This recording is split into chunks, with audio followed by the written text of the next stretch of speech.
And we're good. Good evening, and welcome to the Academy Debate Show, a structured debate forum in the spirit of the Academy. Tonight's question is this: should people with severe mental illness be banned from owning guns? Arguing on behalf of schizophrenic rights is David Bishop, and putting daisies in barrels is Aircraft Sparky. Gentlemen, welcome to the debate. Hey, thanks for having me. Yes, very much so. All right, so for the first part of the debate, we will give each side 5 minutes to present their case before moving on to counter arguments. As Sparky incidentally won the coin toss, he will be going first. Sparky, you have 5 minutes. You may begin. Unlike most gun control advocates, I am not an absolutist. So I am going to sit here and go against my better judgment, and I am arguing the pro side on this gun control debate. But I'm doing this from a gun rights activist viewpoint, so there will be some concessions that I will be delivering tonight. Gun ownership is a right of all American citizens, and every right must be taken seriously. In order to do that, we must actually put in safeguards, because where rights do exist, they are not 100% absolute. There are limitations to these rights. And the way that I would suggest doing this is via a panel. Every time a right is in jeopardy, there is a panel that supersedes these rights, that looks over and determines, does this person actually deserve this right? And when it comes to the right of someone to live, i.e. the death penalty, you have a jury. When we actually debate rights in the court system, we look at the Supreme Court and district judges that are all usually set up in odd numbers. So a panel must be established before you can take away the rights of an individual. I think everyone here can agree on that. With the topic of mental illness, mental disease is actually on the rise in America. I do not personally know what is causing this, and nor am I trying to sit there and talk about how this trend has been coming along. But how we deal with it is more along the lines of what I am discussing tonight. So, with the rise of mental disease and the various shootings that we've seen across the nation, we need to actually sit down and have an honest discussion. Should the rights to bear arms be allowed in the United States? I personally agree that every citizen should be allowed to own a gun with an asterisk next to that statement, because there has to be limitations to these rights. Simply put, if someone is mentally ill and a danger to themselves and others, then I believe that they should have their rights limited. And by limited, I mean taken away. Multiple states have suggested things like, I believe they're called either red line or red tape laws, where family members can actually impose onto a person in their family that they see suffering from some type of issue, that their guns get confiscated, awaiting a investigation and determination to see if that person can still have guns. This could have possibly prevented the shooting done by Nicholas Cruz at Parkland and various others. No, I am not saying his name to try to make him have some sort of e-fame. I'm just using that as an anecdotal reference. If we actually get these laws to pass, there is a chance that you will see gun violence drop in America, because taking away guns doesn't stop criminals from doing criminal acts. Actually, making laws alone does not actually stop crime from happening. It's proper and common sense enforcement of these laws that I think need to be advocated for. So, without anything left to say in an opening statement and nothing to rebut, I relinquish my final minutes left, and thank you. Excellent. Excellent. Thank you very much, Aircraft Sparky. Excellent opening statement. And now, David, tell us why we should give the loonies as much firepower as possible. You have 5 minutes. You may begin. So I'm going to waste part of my time because the condition of both me and Sparky coming on was not met by the host. Thank you, Dolphin. But we are actually flip-flopping positions. So This is the first sort of Academy debates where both people showed up ready to debate a point, and were told at the last minute to switch them. And I think I can do so, and I think Sparky's done a great job so far. So I'll kind of get into it. Starting off, Malcolm X in his 1964 speech, Communication and Reality, said, "I'm not against using violence in self-defense. I don't call it violence when it's self-defense. I call it intelligence." And this relates back to this idea that all animals have the right to self-defense. They have the capability and the authority, given by everyone to actually defend themselves. And another very interesting thing is that the odds of a person with mental illness experiencing physical, sexual, or domestic violence are 3.86 fold higher than adults without any disabilities. And this is across a wide spectrum. So the people that we're actually discussing, the people that are mentally ill, those are the people that are across the board going to be targeted more than the people that are actually, that we're discussing on a mainstream level. Dolphin asks, source for description, that is Mark A. Bellis of a Liverpool John Moore study.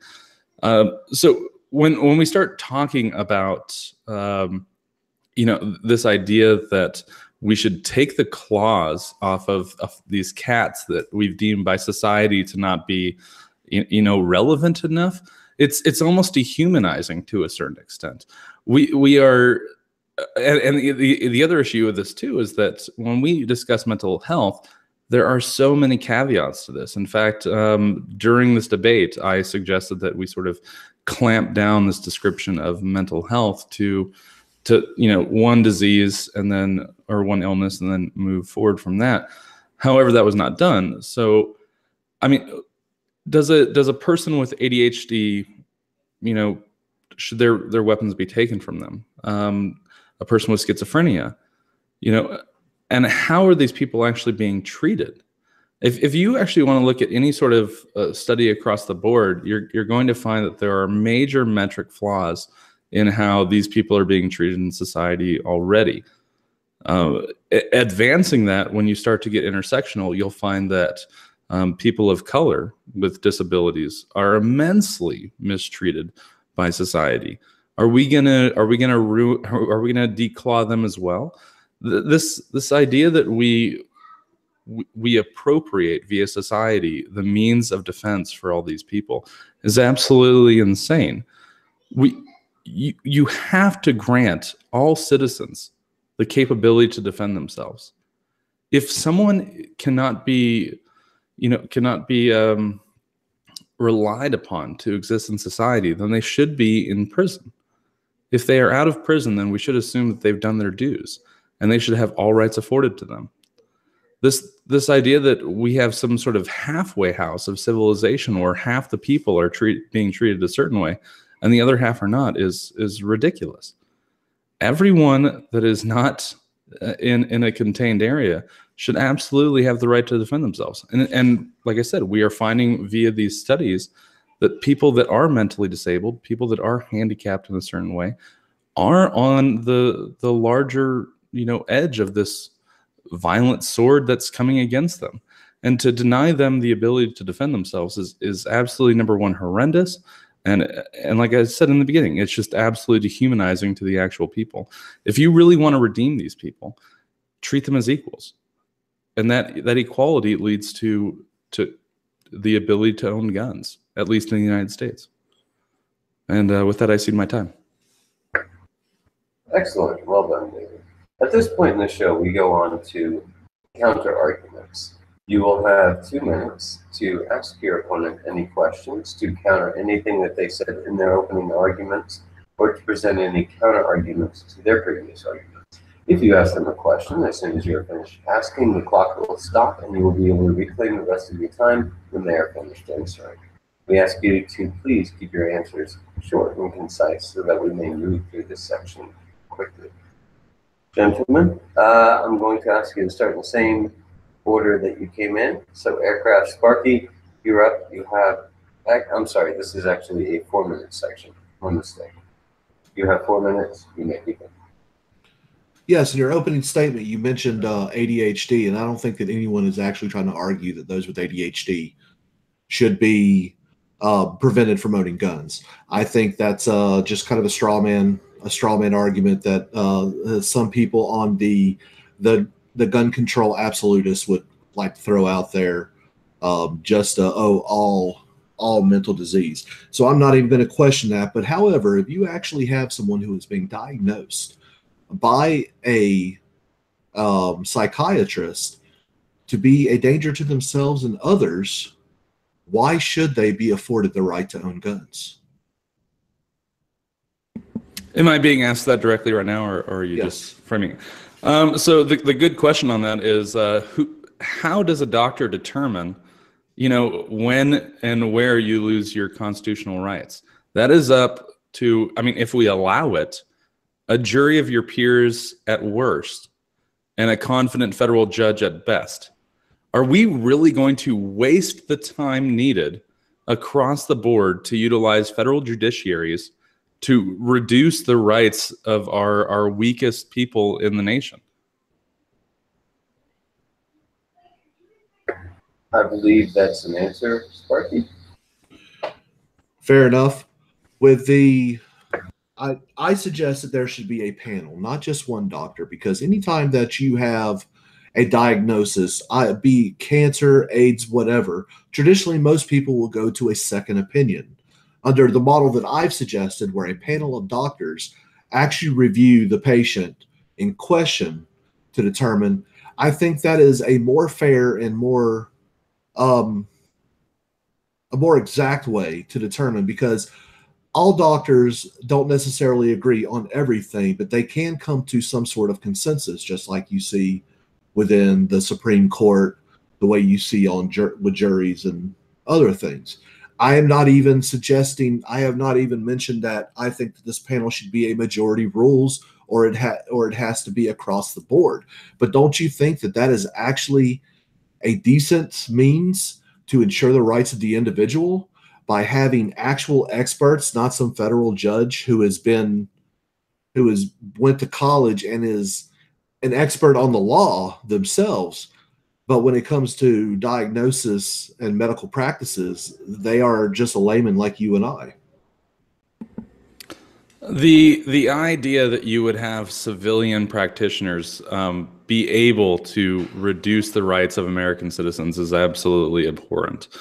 You would, at the very least, need to be somewhat congruent with the Constitution for those said doctors to be impaneled on a court of some sort as witnesses to the mental health of some individual. And as I said previously, if we think these people are so dangerous that they cannot be given arms, what are they doing in society in general? There are access to many things: knives, vans. We see it in violence across the world. If these people are really so unfit to have a gun while living in American society, why are they not locked up? Why are they not in treatment? Fair enough. But what you're describing right now is a major motion picture movie known as Minority Report. In the United States, we do not actually incarcerate people for wrongthink. Just because there's a potential for that to happen, we cannot actually take away their freedom, their liberties, based solely on potential. However, you did mention something about civilian judges. Just a side note, all judges are civilian except for military judges who are sworn officers in the military. So even in the Supreme Court level, that is still a civilian judge, and they determine constitutionality and rights of the individual all the time. In fact, that is what they're designed for. So my question to you is, do you really think that a military judge would be more apt to make this decision than a civilian judge, as you labeled it? Or do you really think that we should actually incarcerate people based on potential and wrongthink? So I would respond to that first by, I guess, fixing the phrasing. If it's my fault, I apologize. But what I mean by civilian judges is that these are non-appointed individuals. So I mean, where would you Where would the judiciary foundry value of these people actually come from? You cannot have someone as a civilian take away outright, even if it's an impaneled group outside of government infrastructure, remove someone's rights. That is absolutely wrong. It goes against the entirety of the Constitution. It goes against the 8th Amendment and the 6th Amendment. Now, and this is why I said it, and I meant it this way. If you wanted to have a court appointment at a state level, at a district level, whatever, and bring multiple doctors into play where they would say, hey, this person is absolutely violent. He has killed before, blah, blah, blah. He should not have a gun. The doctors aren't the people that are actually taking away the rights. They are witnesses to a judiciary who would be making that delineation. But once again, if this person is so violent, why are they in the general populace to begin with? Which goes back to the whole, we can't determine that someone will undoubtedly commit a crime. We have a reactionary police force. We have a reactionary judicial system. We cannot prosecute based on potential because everyone is a potential murderer. Now, you did mention that civilian judges, you rephrased it to mention appointment. So I'm assuming by federal appointment, i.e. district court judges, Supreme Court, and whatever. Why do you think that it would be impossible to find district appointed psychiatrists? Why? I mean, yes, it would definitely cost the taxpayer more, but wouldn't it actually be well within the scope of public safety to impanel some doctors, psychiatrists on this point for the better good of the people? Dolphin, did you have something to say? He seems to be. I was giving him the 10-second timer. Oh, he finished out his time. I'm gonna go ahead and let you answer his question. I actually, if I can make a suggestion that I just add my time upon his and have this back and forth continue, because I think it's been rather productive. It will. Is that allowed? It will actually. I'm just going to step in and say, "Oh, it's your turn to ask questions." So you'll be in control of the questioning, and that's the way the debate goes. So with this, the idea that we sort of have government doctors or government psychiatrists, I think that is what you're sort of saying. I see you nodding. You're muted, but where does that civil authority come from, though, would be one question that would need to be answered. Secondly, going back to the originality of this, of the argument, is that mentally disabled people are insanely across the board more targeted. To reference another Liverpool study of John Brains, Braines, people of color, well, I think it's just actually black people who are disabled are 16 times more likely than the general populace to be targeted.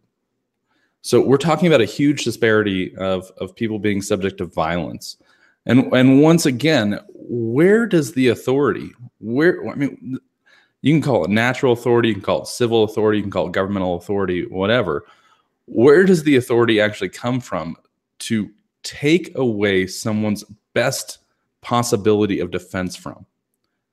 Where in governmental authority is there this idea that without someone doing something, and even if someone does something and then they pay their dues, that we are able to take away their means of defense?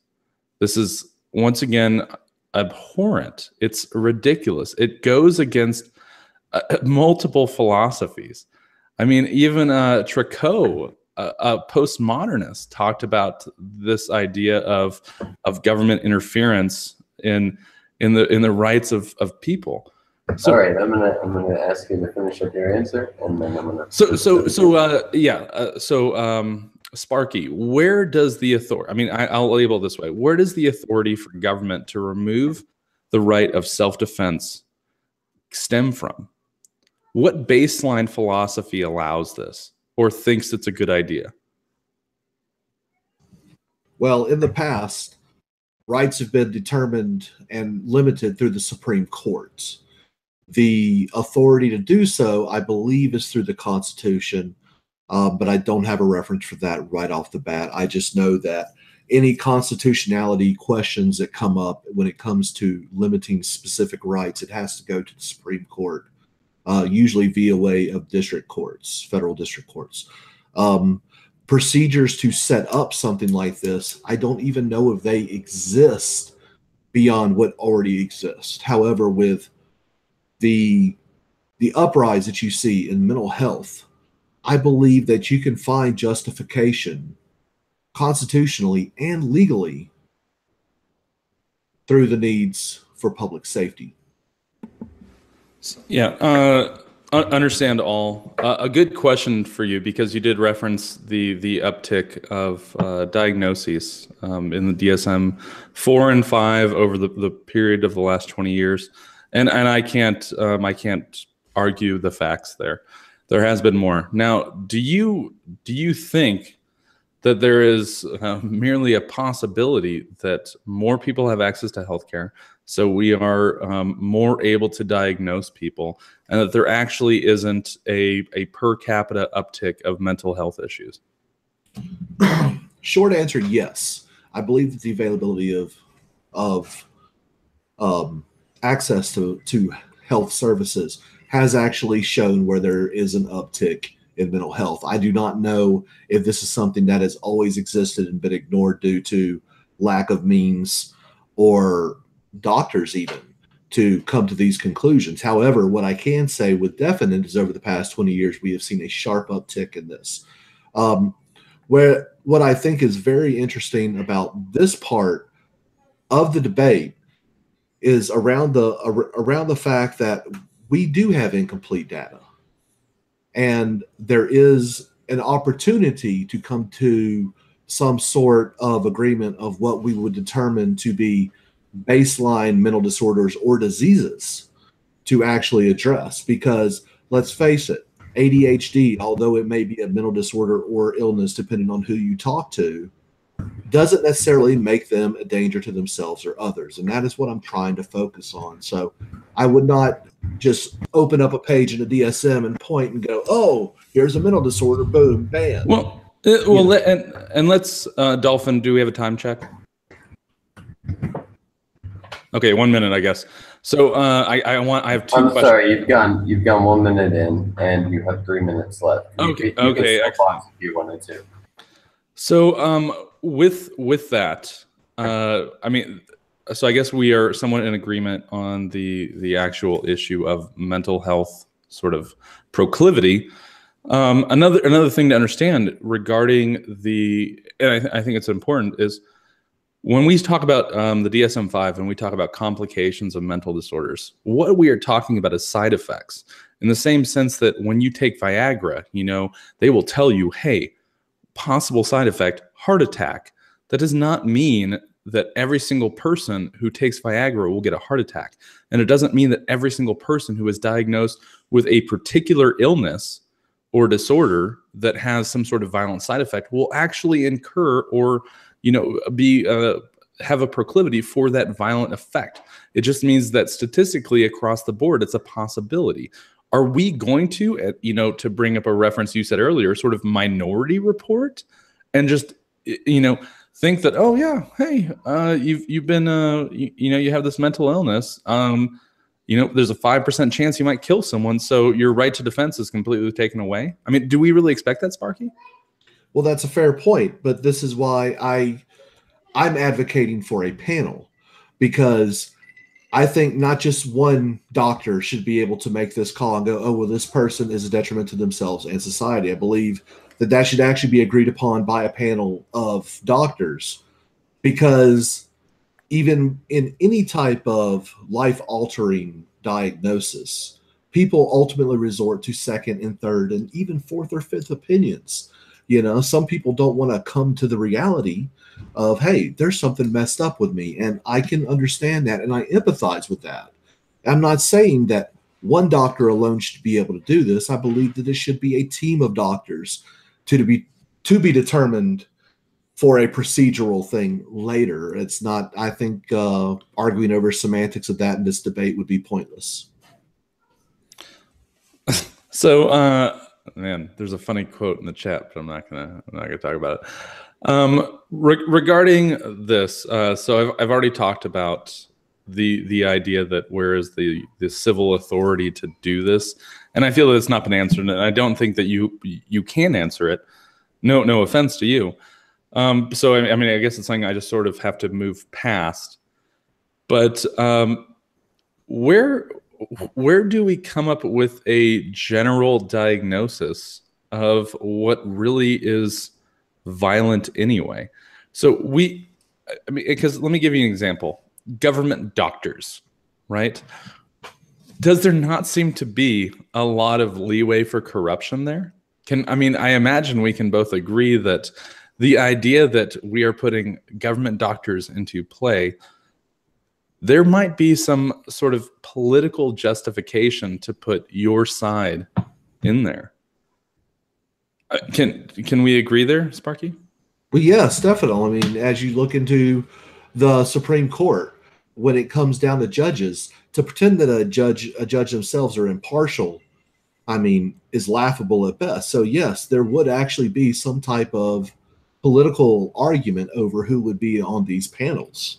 That is a definite in a highly polarized political world. Now, imagine, because we can understand to a certain degree that current gun rights advocates fall into more or less one of the political parties.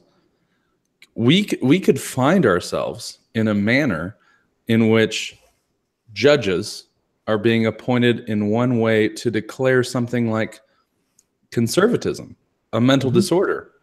And then all of a sudden, booms. Hey, you're not allowed to buy firearms. Hey, submit your firearms. And I would imagine that this would acclaim to be the same sort of situation in which these sorts of groups would already be targeted in the first place. Going back to the same thing of going back to the same thing of my original argument, where we started talking about how mentally ill people are more targeted, and how the intersection between mentally ill people and persons of color are more targeted. You can easily see how over time, through different sort of machinations of political expediency, other groups could be targeted for the same thing, just as a sort of threat. And I think that we should stay away from all of that. All right, and that ends our rebuttal session. And let's go ahead and move into closing arguments. At this point, each of you are going to be allowed to make 5 minutes of closing argument. Actually, I'm mistaken. You're skipping over an important section.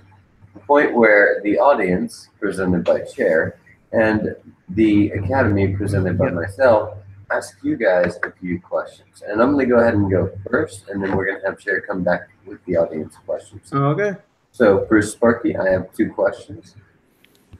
Number 1, if a panel of doctors may remove your right to own guns, may a panel of judges remove your right to a fair trial? No, because that is expressly spelled out in the United States Constitution. So is the Second Amendment. Yeah, so is your right to bear arms. Supreme Court has came out with different interpretations of. Let me ask the question in a second in a different way. If a panel of doctors may remove your Second Amendment rights, may a panel of judges remove your Fifth Amendment rights? Yes, it has happened. That was an exact copy of the question that I just asked. Yes. Judges in the Supreme Court has limited rights throughout history. Currently, there is no real absolute freedom of speech. You cannot yell fire in a crowded theater. I'm going to call a halt on that. A yelling fire in a crowded theater has been deemed as a call to action, not an act of speech. Yes, anything that can be determined to be a call of arms, or call to arms, or a call to action, is not considered speech. However, there is no actual. One moment, please. One moment, please. A general vocalization, free rights absolutist would argue, is not actual actions and should be protected. Now, I am not arguing an absolutist position. What I am saying is, yes, there are limits to every right that we have, up to all of the amendments. There are going to be specific rights that there will be limits to. Your limitation to privacy can be superseded by a judge and a search warrant, as you see currently going on in the FISA court, which I do not agree with fully, is that every U.S. citizen is in danger right now of having their rights to privacy violated through a secret means. So there is precedence. Then can I, Dolphin, am I allowed to respond to that? You know what? It's a good conversation. It's been a great debate. If it helps generate some questions from the audience, yeah, I'll give you about 30 seconds. Okay, so you talk about the secrecy of the government and the FISA courts and stuff like that. So what's to make you think, once again, and this seems like an uncountered point once again, that the government will not simply use some sort of data to use with these government doctors to declare you mentally ill? And then, hey, strip away your rights, booms. The fact that this sort of escapes you is astounding. All right, I'm going to go ahead and move on to my second question. Second, can you limit other natural human rights, such as the First, Fourth, or the Eighth Amendment? And if so, what is a tolerable, in the question, the Eighth Amendment, what is a tolerable and acceptable limitation on the right to torture? The right to what? Torture, to not be tortured. How far could I limit your right to not undergo torture? You're talking about the freedom from cruel and unusual punishment. Exactly. Well, the Supreme Court has ruled at different times what is considered to be cruel and unusual punishment. Currently, children under the age of 18 are not allowed constitutionally to be served with a sentence of life without parole, because it has been deemed cruel and unusual punishment, where 40 years ago it was completely legal to have them ride the lightning, i.e. the electric chair or death penalty. So as society changes, the definition of what is considered to be cruel and unusual evolves with it. The Constitution itself is a quote-unquote living document, but the procedures for its amendment are actually quite severe for them to be changed. So as society evolves throughout time, the interpretations of that document do as well. And it is actually up to the Supreme Court and the district courts to interpret those words and apply them to a modern day society. Okay, excellent. David, my two questions for you are, first of all, should the nation lock up every person in America diagnosed with a severe enough mental illness? And if so, where do we draw the line? I think that we should have a relative state where we are seeking to transform the populace into the best populace that they can. I would refrain from usage of lock up. I would prefer the usage of be in a health facility that helps transition them back to society in a proper and just way. What was the second part? Where would you draw the line on what is a severe enough mental illness? I would draw the line utilizing complications in the DSM-5 that relate to violent outbursts, cognitive separations, and really, I mean, we've been talking about impaneling doctors all day, but I think the best way would be to sort of fund a study and see where the ultimate delineation of safety in society comes regarding these individuals, and then draw the line there. I'm going to challenge a point on your answer and point out that the DSM-5 is actually written by a panel of doctors. Why would you, my follow-up question would be, why would you impanel a panel of doctors to draw the line on where people should lose their right to freedom, but not draw the line on where they should lose their right to bear arms? That's a pretty easy to answer because in one, you are in a facility that would be naturally protected. So guns are not as much needed. But I absolutely believe that if you're on the outside, reducing someone's ability to defend themselves is abhorrent. But locking them up, I would say, would be a much more severe loss of rights. A loss of the right to bear arms, I would argue, is less severe than the right to your freedom. Anyway, I'm going to move on to the next question and say, because I'm the host and I can do that. Hey, you're allowed to do whatever you want. I totally disagree with what you said there, but hey, it's your show. Should civil rights be dismissed by process of subjective determination, even by a panel of professional individuals? And I guess that ties in a lot to my first question. Should panels of human beings be able to decide whether or not other human beings are allowed certain rights? I mean, I think this would go into both me and Sparky answering, but I'll go ahead and allow him to answer. Absolutely, yes. So there is so many caveats to this and so much nuance and context, but at the basis, any level of governance is that it is people giving up the capability to do one thing and hoping, that the people above them choose the best thing. Now, I believe that there are fundamental retained rights. Among them is the right to self-defense and self-defense using the best items possible. And until we remove guns from the entirety of the U.S., a gun is the best, most available use of defense for any individual. Sparky, I believe David would like to challenge you to answer the same question. I'm going to go ahead and restate it for the record. Should any civil right be dismissed by process of subjective determination, even by a panel of professional individuals? Yes. In every case in history, there is always going to be a panel that is going to ultimately set judgment. That is usually through a jury of your peers in a court of law for criminal proceedings. But when it comes to rights, it is normally a panel of judges or Supreme Court that actually makes that ultimate decision.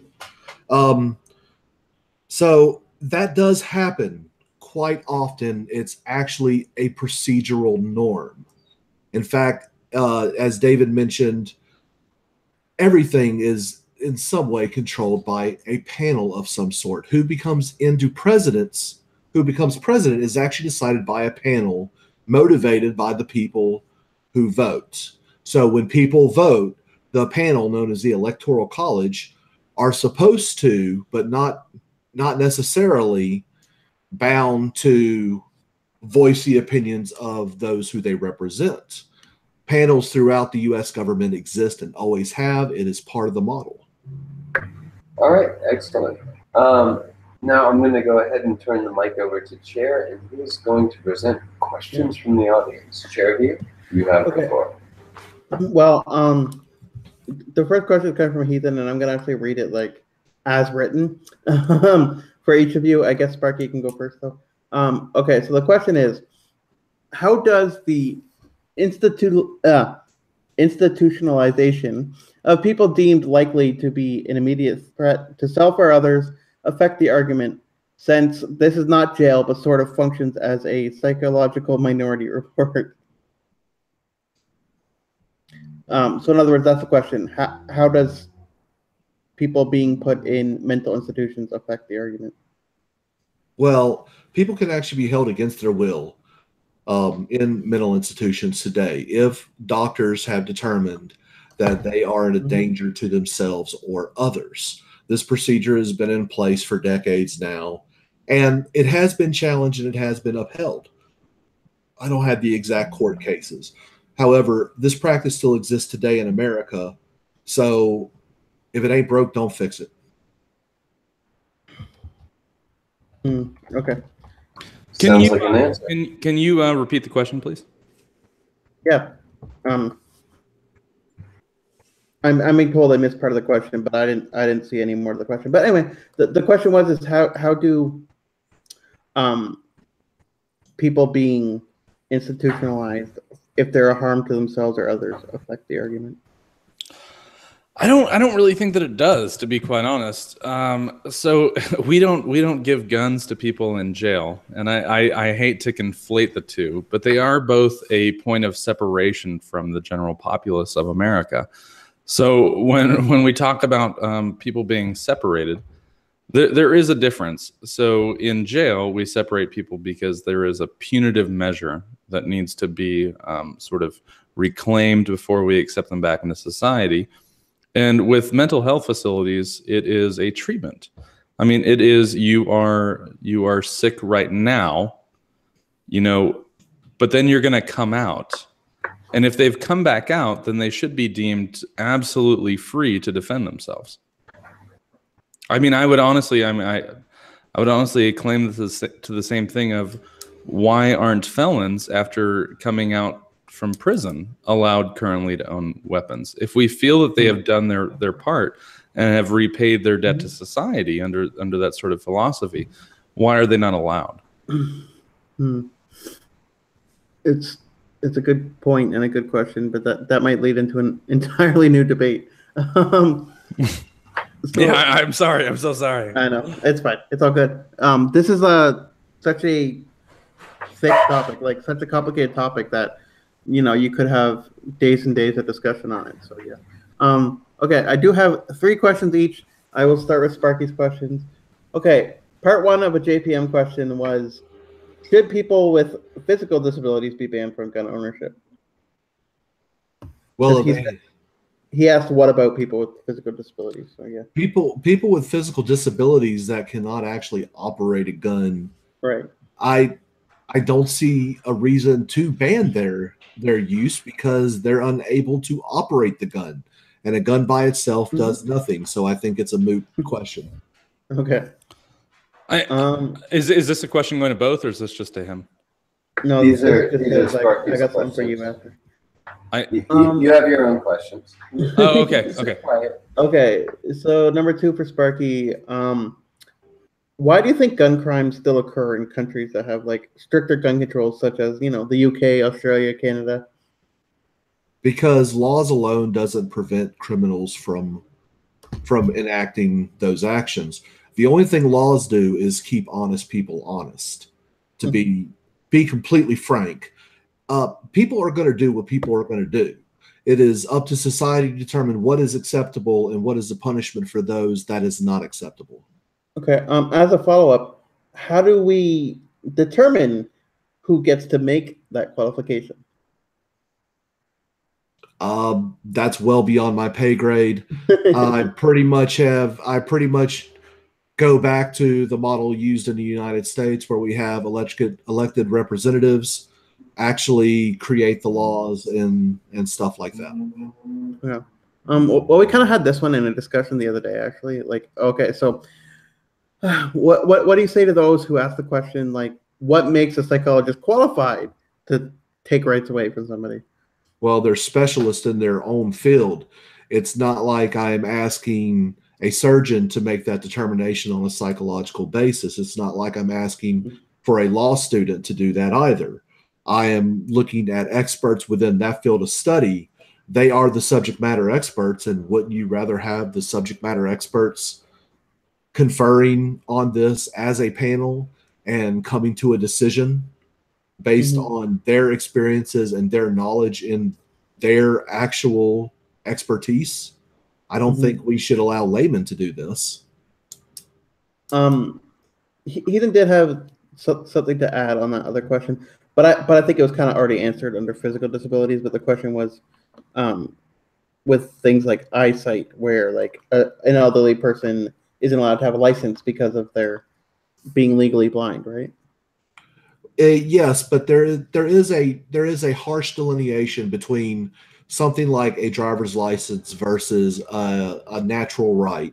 Right. Rights can be limited. They can be rescinded through criminal prosecution. When it comes to things like the inability to actually, honestly, I think that is more determined to be along the lines of the family making that call and not some cold institution. Because I have a grandmother. She's 100 years old. She's blind as a bat. Yeah. She cannot she cannot fire a gun safely. And the family has taken that away from her. But when it comes to things like driving, driving itself is a privilege. There is no right to drive. In fact, a license is nothing more than a tax you pay every 4 or 5 years to the state, kind of a thank you note to the state for allowing you to drive within. I do have to point out though that there are cases where you find that someone who's been deemed, legally blind or partially blind or whatever, that will still get in their car and drive anyway, despite not being allowed to. True enough, but in the scope of the debate, with it being focused on mental illness and disorders, I just think that is that is a possible topic for future debate, not something I've truly considered for tonight. Okay. All right. Well, let's go over to David, and this is the second part of the JPM one. What about people who are deemed a suicide risk? Should they be allowed to have guns? Yeah, absolutely. Number one, if people are going to commit suicide, they're going to commit suicide no matter what. And then secondly, a lot of people switch back from that. So you can have sort of suicidal tendencies and come back from that. Imagine, if you will, a person who wanted to commit suicide, was not given a method of defense, comes back from that because of that, and then all of a sudden is broken into, robbed, raped, killed. Imagine this playing out. I mean, it's absolutely insane. Could you not argue the same thing though, if someone wants to hurt someone else, that they're determined to do so, that they'll find a way anyway? Say again? Well, I was just saying the point that you could apply that to being homicidal as well. That if you're determined to hurt somebody and kill somebody, yeah, sure. But in this idea of the mentally ill people being not given firearms, yeah. I'm approaching this from the defense angle, and so it goes from this idea of defending yourself with a gun to defending yourself with a bat, or defending yourself with a knife, or defending yourself with, a fucking sandal. There's absolutely complete lethality differences between throwing a sandal at someone, ask George Bush, and shooting them in the face. Yeah, we had that one with the hunting eye. Yeah, ask Dick Cheney. I'm sorry. Yeah, well, fair enough. In all fairness to Dick Cheney's friend, he made it through. So maybe Dick Cheney was one of the elderly people who had some low eye function. Dick Cheney, gangster as fuck. Oh, sorry. Okay, David, should the right to own guns hinge on anything like proper gun safety training, for example? No, because what does that mean? Well, you go through a course where they teach you how to safely operate. Okay. So who sets up this course? How much does it cost? What sort of implications does this have on the Second Amendment? The idea that it shall not be infringed is pretty straightforward. This idea that you would actually be subject to some sort of written test, which we know comes from sort of the voting era of reintegration, where we had ridiculous tests, whether Black people could vote or not, and those sort of were another institution of segregation from people and their rights. Any sort of test is easily eligible to be abused by the government and be used as some sort of segregation of someone from their rights. There is no delineation in the Constitution allowed for someone to be separated from their first, second, third, fourth, fifth, sixth, seventh, eighth, ninth amendments relative to state and other constitutional authorities regarding those specific things. So who is going to implement a test? Is the government going to go and do another amendment on what a test is going to be? No. Right. Okay. Do you differentiate between mental illness and mental disability? Well, I think an illness is something that can be fixed or can be 100% mediated.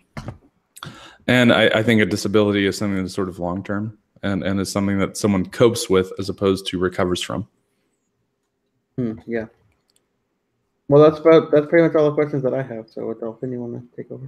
All right, that rounds out our question section. Hopefully, that gives you guys some materials to work with for the closing arguments, which we're going to go ahead and start off with aircraft Sparky. You have 5 minutes.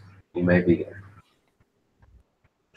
Tonight we got to hear a very empowered advocacy from my opponent, David. Thank you for your time, David. It was actually well done. The libertarian stance on prison basically is something that he was referring to with people in prison and losing their rights for life.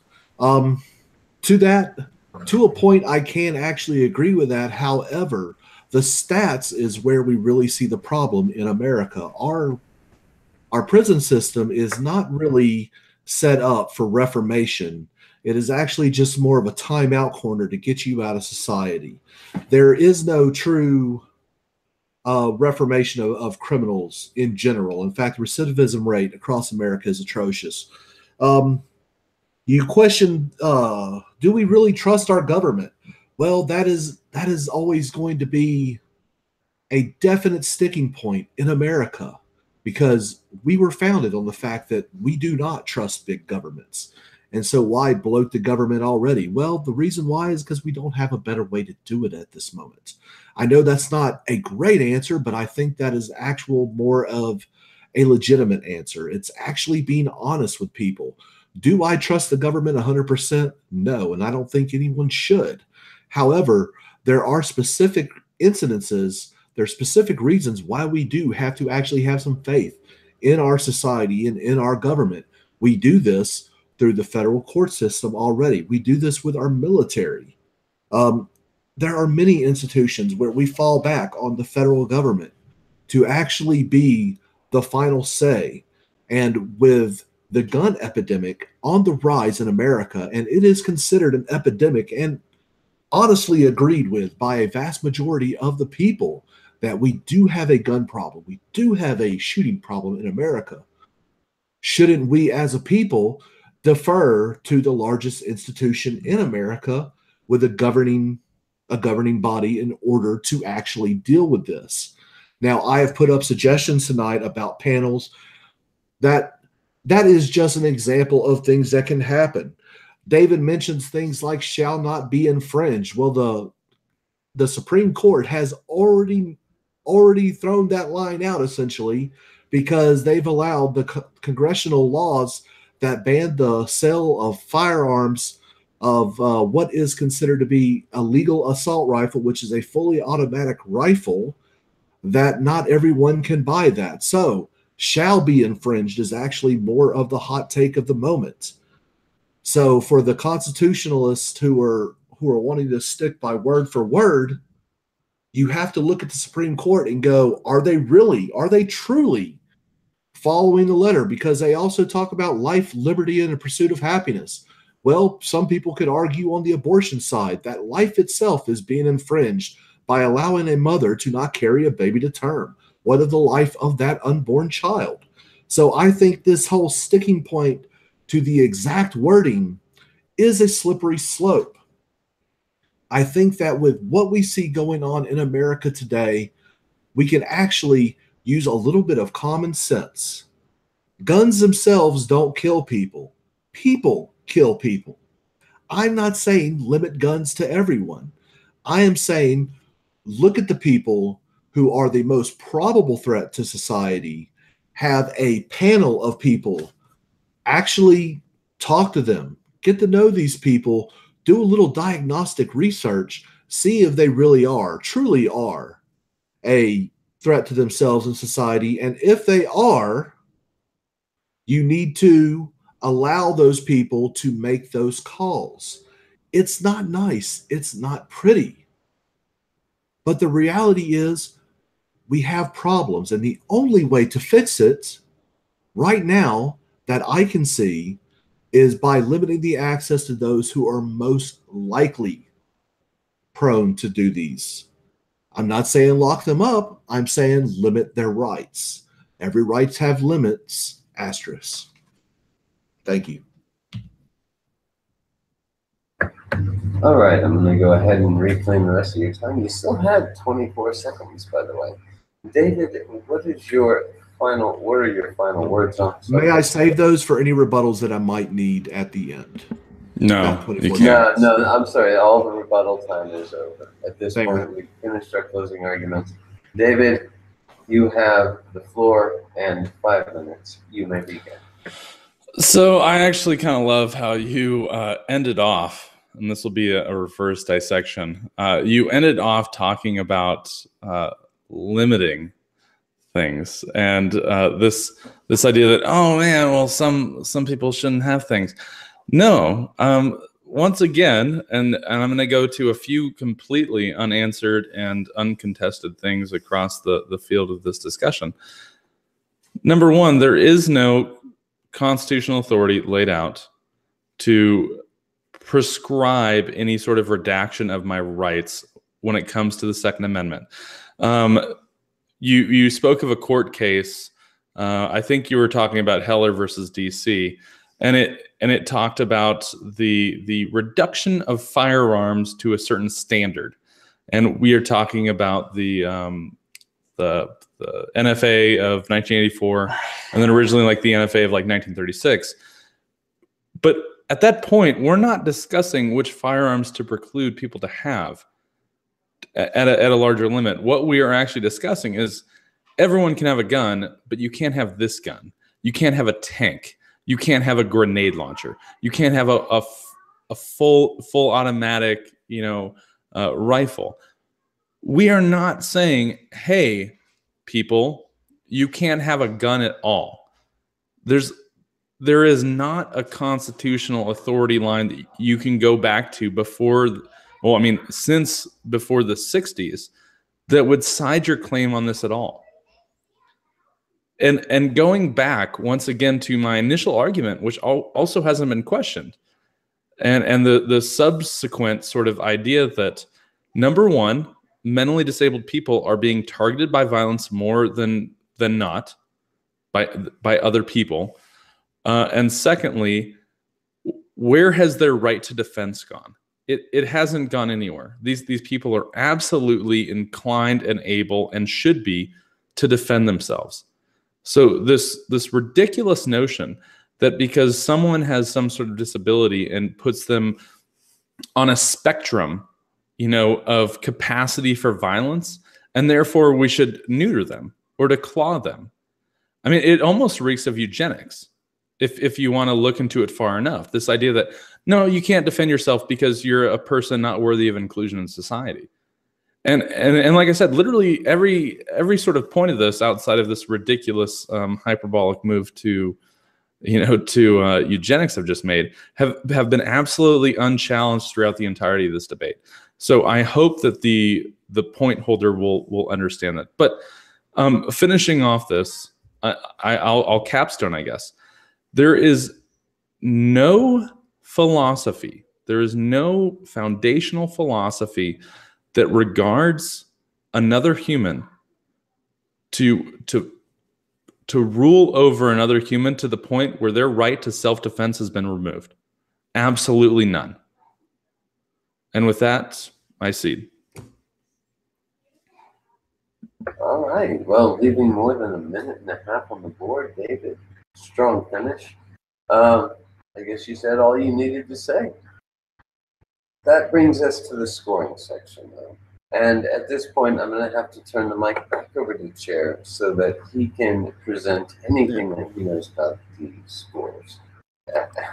Okay. Well, what our scorekeeper Egglord has been saying is that he says he needs about 10 minutes to deliberate. So we could just have a general discussion about this topic or about whatever in the meantime. So at this point, since our Egglord is scoring the debate, and hopefully he's not listening to us anymore, Egglord, cut us off.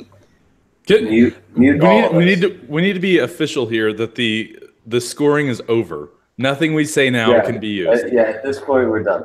Yes. At this point, the debate is finished. Thank God. It was a very civil, productive discussion. It was really good. That was impressive. Oh my God! I gotta say that I'm way more civil. I think, because I'm literally having to defend the other side. You know what I mean? So you're sitting there, you're like, oh my God, like I would yell at myself right now, but I'm myself, so I'm not going to yell at myself. Yeah, it was actually quite interesting. It was a good thought exercise. For those of you who don't know, I am actually more of a gun rights absolutionist. And oh yeah, I'm the get the guns out of here. A gun control absolutionist. So we actually had to role play tonight, and basically what I did to wrap my head around it is come up with a compromise between the two sides, and that is what I put forward. So that was the best I could compromise. I want to. You ran it, man. You ran the part. You had me convinced you actually believe this stuff. I actually, well, thank you, Dolphin. I also want to say that's why I was laughing, by the way. Because you're like, is this dude a libertarian? We don't give guns to people in prison. Oh yeah. So number one, before this scoring comes across, I want to say, and for the people in the audience, at a certain point, Sparky, this is probably about a few months ago, like called me like a traitor to the Constitution, and I fucking blocked him on Twitter. and I recently I had to unblock him so he could get allowed into Academy debates. And I want to say that I tip my hat to you. You didn't do as good as I would have done, but obviously I probably didn't do as good as you would have done either. But I do still want to got say Freedom Wood for it, so I do appreciate that, David. Yeah, I do want to say you did a good job, and it's actually one of those things. Maybe you were losing because you actually like me. I don't know. Like, how does this work? We're in the Matrix. It's more along the lines of you have to understand both sides of the argument, and that's why I actually appreciated this thought exercise, because it made me actually dive deeper into your train of thought for this argument. Because, like you were saying before, this debate is tired and old, so we actually made it less tired by taking stances that we don't necessarily fully agree with. That should also be related to the public. Also, you cannot use this in scoring egg. Don't listen to this part. But we were talking about this in the DM, and I was just like, oh my God, I've debated guns like 4 times already. I'm so bored of it. I don't want to do it. And what the great thing regarding the channel is Chairview goes, hey, well, if you're so fucking used to debating, the gun thing, why don't you take the pro-gun side? And I was like, shit. Challenge accepted. Yeah, and I was like, challenge accepted. I'll do it. I didn't say it that meanly. No, you didn't. You didn't say that meanly, but you pretty much did. I think you said if you're that comfortable. I think you literally said if you're that comfortable with gun debates, why don't you defend it? I think that's what you said. Relatively close. And but I actually love it. I think that one of the biggest things when we talk about these sort of debates with these ideas that are somewhat confrontational, like abortion, guns, there's certain things that are always going to be confrontational because people view it as like a life and death thing across the board. They attribute human lives to things, whether it's the people saved by guns or the people taken by guns. People view lives. They're like, oh, this is a genocide, or you're genociding because you're not genociding and stuff. And I want to say, just thanks to Chairview for coming up with this idea, to swap the sides. It was a great idea. I think it's a good position to do it on. I think Sparky was absolutely prepared to do it, and I think it was fun. Yep.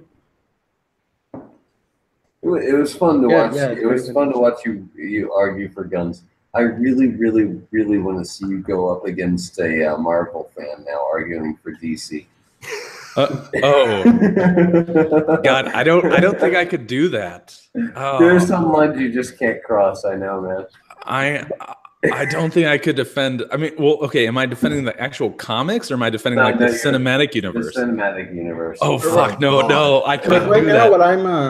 Right now, what I'm pissed and angry about is this Tommy Robinson thing. It pissed me off so fucking much. What happened to Tommy Robinson? Oh, he got it within hours. He was given a 13-month sentence for reporting outside the courthouse about the grooming gangs. It was okay. Now a little Suspended background on that. He from was a on previous probation. incident. Yes. Yeah, he was on probation. Well, So. I mean, in all fairness, Dolphin, are we sort of allowed to what is it? Go off topic for a moment. Yeah. Feel free. Okay. So Stephen Lennon, by the way, that's his actual name. But so he's outside of a courthouse and he's filming and he gets sentenced. Wait, his name's not Tommy Robinson? No, it's Stephen Lennon. Yeah. Mm-hmm. Okay, so he had a suspended sentence from a previous case. I don't think that sentence should have been there anyway. But he was reporting. I guess it's because the victim was 17 or something, right? Is that what it is? The previous person that he reported on. I honestly I don't know all the details. Okay, From what I read, know is UK is a despot now. From what I read, he had reported on another rape gang type case where it was a 17-year-old victim or something like that outside the courthouse, and then he was put on a suspended sentence. And now this time he was out there, reporting on this rape gang situation. And they threw him in the back of a police van, and then he made us get sentenced on the same day. Like, so I'm gonna throw this out there because my skeptic spidey sense is coming off a little bit. I doubt that's all there is to it. In the same sense that and I can relate it to a California story that happened really recently as well. A guy was given like no jail time for raping a kid. So that's the headline. And then you go into the story. Well, it wasn't no jail time. It was a lesser sentence for... No. It was like, well, I mean, I think he had already served some time in, but like effectively he got no jail time at the end of it. He got to walk free after spending a little bit. But the mother talked about it, and she said that, it was disgusting when I watched this stuff happen in two events that happened at the, quote unquote, rapist cabin. And so at that point, I start to question the story. What sort of mother watches her daughter get raped twice in a cabin? Right? Mm-hmm. So, I mean... Usually they're on meth, right? They said it was the woman that would do that. Okay. They said it was breaching the peace. Yeah, and honestly, what it comes down to is the fact that it's considered a probation violation. He was on probation, so he is serving his sentence. He's essentially... It wasn't that he was sentenced for the crime of breaching the peace. It was that he was found guilty of violating parole. They charged him with breach of peace there at the courthouse. That was the justification they used to pick him up. But essentially what it boils down to, from what I understand, is essentially a parole violation, and the UK is becoming a despotic country to kiss Islamic ass. Look, I get it for that previous case, okay, that it was contempt of court because he wasn't supposed to speak about the case and blah, blah, blah, right? Okay, so that's why they said it was contempt of court. But at the same time, it's like, it's a slippery slope once we start limiting that and being like what you can and cannot report on. I mean... Well, just remember, you are a subject to the crown. Here's the other part too. In the UK, you actually have journalism licenses. That's guess what? In the UK, okay, there's a gag order in the UK about talking about this, but there's not anywhere else in the world. So I'll be careful talking about it because I'm in Canada. To America. No, I'll be careful talking about it because I'm in Canada. I don't agree with the UK in a lot of things. I mean, I think they need their own First Amendment. I'm just saying that as the law currently stands, they actually have journalism licenses. So if you're going around and you're doing journalism without a license, well, the question is, does he actually possess one of those? Because I don't know what the he doesn't. He would never be given one, and that's actually like another issue that I would disagree with. Yeah, But yeah, the UK is the Fourth Reich. I'm just saying. I mean, Kyle Shives. I think the UK. My only opinion on this, because I know I'll piss off a lot of people and I'll get fired if I say all the things I think. But they need a First Amendment. That's at the bottom line. They are, and here's the issue that's kind of ridiculous. Americans will take UK issues, and I find this retarded. They'll take UK issues like Count Dankula, and then they'll be like, "Oh, we're not doing enough in America," and it's like, yeah, actually, we are. If the UK had the same thing that America had, like Count Dankula would he'd have a letter written to his job as opposed to being fined like $800 and spending like 2 years in court. Luckily, all paid for by other people who were, supportive of the cause and kind enough. Yeah. But no, every nation needs the First Amendment. And as the person I am, I think it is America's job to invade and make this happen. We just need to make the First Amendment universal. Well, right? considering your job, you at least have the balls to stand up and say you're willing to put yourself on the line for that. That being said, I'm going to go ahead and take this moment to welcome you all to check out the Academy Debate Show every single Friday night, 9 Eastern, 8 Central. And you can also check out the Braintrust at 10 Eastern, and that's 9 Central. And that's on Wednesday nights. Actually, I think you got it mixed up. I thought we had it at 10 Central. Is it 10? Yeah. 11 Eastern. Right. 11 Eastern. Yep. I'm always trying to push forward. But, tell your friends about the channel, too. Yeah, tell your friends. Click the subscribe and the like and the share. So I asked Egglord if he's ready. I haven't got a response back yet, so I don't know what's going on. I mean, like we're hanging out. By the way, I'm gonna donate if I won my $25 to Sparky's charity. I want to throw that out here right now. I just want to throw this out there. You don't have to, but I'm just saying maybe consider donating it to a cancer charity in honor of even if you disagreed with him. I think I know you're talking about total. Who is this Total Biscuit guy? I have no idea who this person is. No clue. I've never interacted with this guy in my entire life. I know he did a lot of gaming videos and things like that. I didn't really watch his stuff, but it is pretty. Like he had been fighting the cancer for a while and said that even though he had it, that he was still going to continue making videos, even though it was getting worse. But yeah, it's sad, but But no, I honestly I tweeted out today because I saw it. I don't know whose account it was under, but they were like, "Oh man, Total Biscuit has passed and stuff like that." And then I saw I think David Sharat, for those of you who know who that guy is, and he was like, even as leftists, we shouldn't, take, pride in that this person died and stuff like that. And I'm sitting there and I'm like, who the fuck is Total Biscuit? Apparently he was like some anti-Gamergate, right? But anti-Gamergate dude? Or I don't even understand. I don't even understand Gamergate fully, to be quite honest. I'm not a fucking gamer. I'm an anti-gamer. I think nobody should play games. Fucking burn all the chessboards. Fahrenheit 451 Monopoly Edition. Fascist.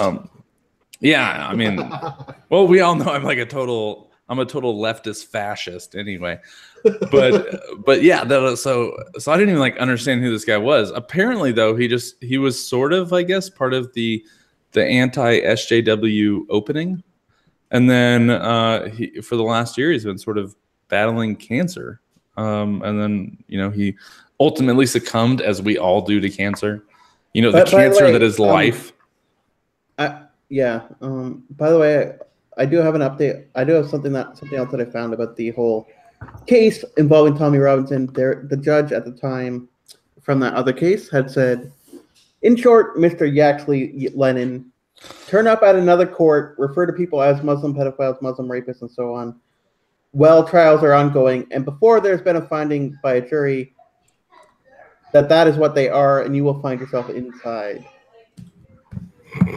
No, do you know what happened? I can give you the low key version of that. Yeah. Tommy Robinson showed up to a place that he wasn't supposed to be at, and he just yelled "nonce" at the top of his vocal cords for a solid 4 minutes, and then was imprisoned. That's what happened. Because that's Tommy's favorite word. Well, Stephen Lennon, but whatever. But I mean, that's literally his favorite word, and then it suddenly turned into some sort of verbal slander. Well, look, I'm not saying I agree with him on most of the stuff he stands for. I really don't. I'm a uber leftist who has no issue with Stephen Lennon. I actually only use Stephen Lennon Like, I only say that absolutely because if you go read any article with Tommy Robinson on a even slightly left-leaning website, it will actually go like Tommy Robinson, and then in parentheses it will go Stephen Lennon, who's been identified by like the ADL and SD whatever the hell as being like a bigot and a racist and blah blah blah, then end quotation. It's the most ridiculous thing in the world. Like, I love that the leftists put together the SPLC to identify who's the bigots and who's the racists. Yeah. It's like here's the question. Yeah, Here's the question, sure. okay.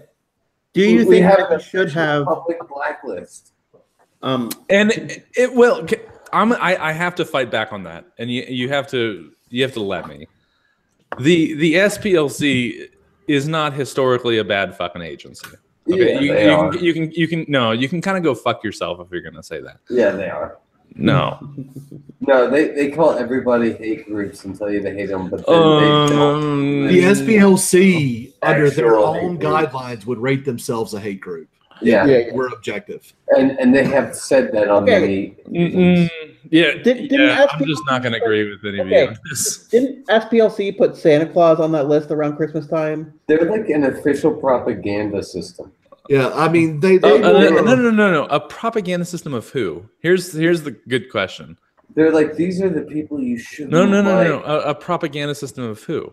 The Jews. Yeah, that was That's honestly what what I was expecting. I would say leftist funded groups. Leftist. Is that like globalist? Yeah, exactly. Dude, Sparky even knows like where to call it this shit. I mean, come on. I'll tell you what we can do, okay? You're being lazy. You're being lazy. We should have a stream on my channel, not discussing the debate thing, but discussing this whole issue that we're on now, because it seems Actually, like no, interesting. I actually do have things to do, and I was going to ask, do you have a score? Do we have a score? Yeah, where's Egg? I want to announce a winner. I know, I'm asking for it. Hold on. I am going to go kick that fat fuck Egg in the butt. just joined the video call. Egg just joined, so Dun, dun, dun. Okay, so this was a hard one to score. Did you two switch positions on us last minute? Yes, that was actually part of the discussion. God. Okay. That's part of it. This was hard to score because it was mostly rhetoric and hyperbole. It's all straw mans from here, and I'm All right. down. All right. So we're thinking we're gonna split the pot here, but bullshit! No. Don't give us that bullshit. not splitting the baby. Call one. Yeah, fucking One King Solomon. or the other. It was really All right. close, okay? all right. 96 for David, 94 to Sparky. Yes. No. Damn it. You got it by 2 points, buddy. The gun control side lost. I can't deal with Oh, Jesus. this. See, it's like I like this when you force people to change it because it's like you win and you lose. You're like, hey, David, you're a good debater. You know what? But like, Okay, we all won tonight. that's true. That's a better way of looking at it. I like that, Sparky. Okay. All right. So, David, you're going home with $30. I'm sorry. So no. So I've already I want to appropriate to whatever Sparky's sort of charity of choices, unless he's going to actually take the money. If he's going to take the money, I'm Okay. going to steal it and give it to something. I'd like to suggest the NRA. No. And Sparky, by the way, Actually, I do It not cannot- donate to the NRA. I donate to 22 Kill. you cannot give money to the Wounded Warrior Project. No, That's my only never. caveat. No, I hate the Wounded Warrior project. Good. They Solid. take way too much money. No, I usually donate to 22 Kill. They actually take all the money. There's actually like literal zero outreach outside of T-shirts to Wounded Warriors. Yeah. I upstairs I actually have a Wounded Warrior T-shirt. So Yeah, when I I have was a couple. when, I don't wear them. so when I was in the hospital, when I was injured, I was given literally a Wounded Warrior T-shirt, because pretty much what they do is they just send a T-shirt to every Purple Heart guy, and that's actually all the outreach they do. Yeah. For anybody who's interested in this thing, that's literally about all they do. Actually, It is a horrible program. Roe has a great choice. JJ Watt is funding the burials for the kids of Texas. Why don't we, because this was a gun debate, and what sparked it was why don't we donate it to the JJ Watt Foundation? I think that is a great organization. And, I approve. Yeah. yeah. I like that. I like us. Man, I love this entire thing. I love us like crossing hands. Dude, it's like when God touched like Jesus or whatever that Michelangelo painting was. It's like almost like crossing the streams. Yeah, Sparky is laying on a cloud, and I'm laying on another cloud, and I'm like reaching out my arm to him. Oh man, I love it. And yeah, any organization that'll really just benefit justice, I think, is. I think honestly, the JJ Watt Foundation, I think would probably be the most apt for considering why we are having this debate. Yeah, social justice, man. Let's make it happen. Let's be some social justice warriors, Sparky. Yeah, do it. Gonna happen. You know better than that. Oh, dude, I love it. And that will go ahead and conclude our debate. Be sure to check us back every Friday night at 9 p.m. Eastern, 8 Central, and we'll see you next week. Thanks, guys.